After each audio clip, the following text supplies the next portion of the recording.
to MilduraWeekly.com.au. This is On The Beat, our regular catch-up with members of Mildura Police. Today I'm joined in the studio by Victoria Police Western Division 6 Superintendent John O'Connor. John, thanks so much for coming in. Yeah, thank you for having me. Now, the basis of our chat today is obviously on the back of the Crime Statistics Agency's recent quarterly release. They came out last Thursday, June 20, and that obviously looked at crime trends over a rolling 12-month period to the end of March this year.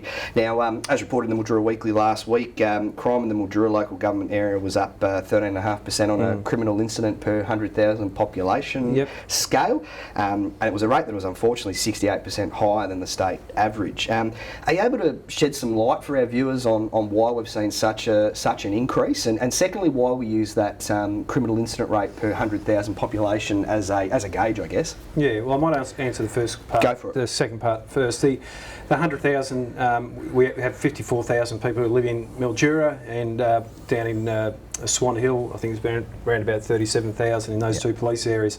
But it's a statistical measure that is used across the state and across all policing organisations in Australia. So that's basically what it is. It's just we haven't got 100,000 people up here, but you're right about the 13.5% rise. Yeah, it is disappointing. It can be attributed to a number of things, but in particular, one thing that it jumps out at us is that there's been a really increase in reporting of family violence.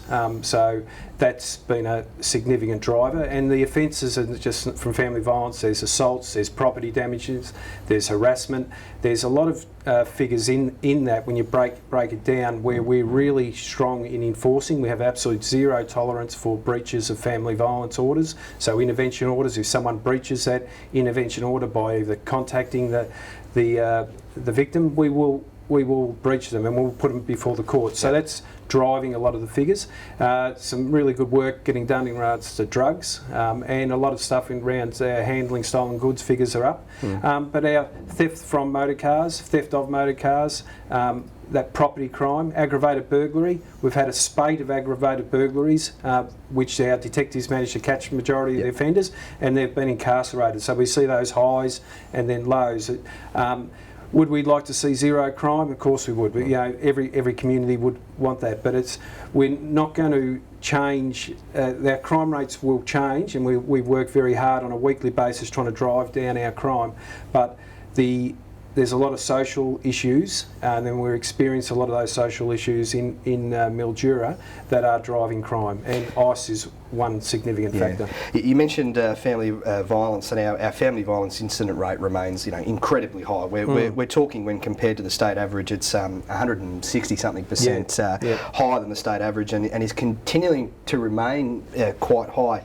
You mentioned one of the reasons why, which is a strong zero tolerance approach, but do we feel that as a community we really do have a problem in this area? We've got a huge problem, a huge problem in Mildura, in particular with family violence, but that for years this has been the case, and it's just been underreported. So the people coming, our first-time reporters now of family violence are increasing. So that shows that the community, the victims that have been suffering with this scourge on our community, that they are happy to come forward. So we work very closely with partnerships with Malik Domestic Violence, the Orange Door, as well as My Family Violence Unit. So people have a lot, and Madas, people have a lot more confidence to come forward and report this. So we're getting a lot more first-time report. So a lot of people think that family violence relates to people who are poor, and that, it does, but it also relates to people middle income earners and high income earners. So it's right across the community. But our attitude for Victoria Police and for my police in Mildura is that we have absolute zero tolerance, and we want people to come forward and report it. So there's been a sharp rise over a long period of time, but that family violence was always there, but now people have had the courage to come forward and report it, and so that's a huge thing for the community. So there are probably numbers that have plateaued a little bit in terms of that rate. It's probably sitting around that 3,500 per 100,000. It's been quite consistent for the last maybe 2-3 years. Do we anticipate that, with now, I guess, the spotlight being on reporting family violence and the messaging around that, will we see that number probably stay consistent, or do you think it might dip? I think it'll continue to rise. Yeah, okay. But we're trying to break that cycle of family violence with the victims and also the offenders. So with offenders, we can arrest them, incarcerate them. That's good, but that's only one solution. We're not going to arrest our way out of this family violence issue. It's about the way people deal with each other, and it deals with people who are suffering from mental health, drugs, alcohol, unemployment. So there's some real drivers there around family violence, and we work with the victims, yes, but we also work with the offenders to stop that cycle. You mentioned before there'd also been a real focus on some drug offences, so trafficking and manufacturing of drugs particularly. Can you briefly detail some of the work done in that space? So we have a number of ongoing operations, so obviously I can't talk about it at the moment, but we target the traffickers and the manufacturers. The people who are using drugs, that's a real health issue as I see it and my police see it. So we want them to get referred into partnership agencies who can provide them with counselling and help them get off drugs. But the people who are profiting from them, the drug traffickers and the people who are manufacturing drugs, I make no excuse, we'll target them and we will catch you and we will incarcerate you.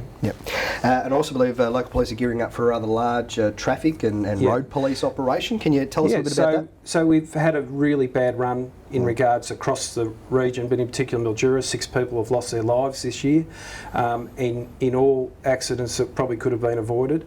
Alcohol and drugs have been a feature in a number of those, as well as our serious vehicle incidents. So as an initiative, we've gone out to all the football and netball clubs and speaking to young males and females who are the ones that are featuring in our statistics, which are from the 18-year-old to probably around 25 to the 30-year-old, and males in particular. And so we're out talking to them.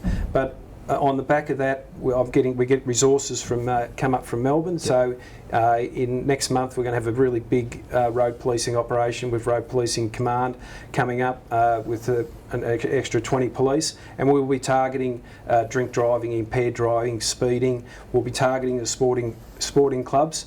Most of the sporting clubs are going really well. It's just that one or two people that who have too much to drink and think it's still right to get into the car. And we will be targeting the areas out, not just in the Mildura CBD, will be everywhere. So there'll be a significant increase in policing in coming months. Do you have a date locked in for that 3-day event? It's a weekend of I think it's the 19th or 20th of July, thereabouts. So we'll be here for 4 or 5 days, but it just won't be the police from outside. It'll be our local police, our local highway patrol, and so we significant presence to really drive the message that drink driving, drug driving is not acceptable in our community.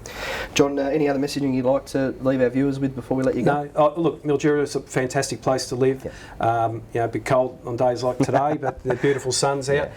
It's a really safe place to live, and one of the things that we really want people to do is, especially for our drug enforcement, is we're getting a lot of really good information from Crime Stoppers, and then you can remain anonymous ringing up Crime Stoppers, so people want to ring that 1800 333 000 number, because country people are really good at seeing something going, that's not right. Well, please ring Crime Stoppers and then we'll deal with it. So thank you. John, thank you so much for coming in, and looking forward to catching up with you over the next few months. No worries, thank you very much. Be sure to tune back into MilduraWeekly.com.au for more videos, and also be sure to grab a copy of this Friday's paper for more with Superintendent John O'Connor.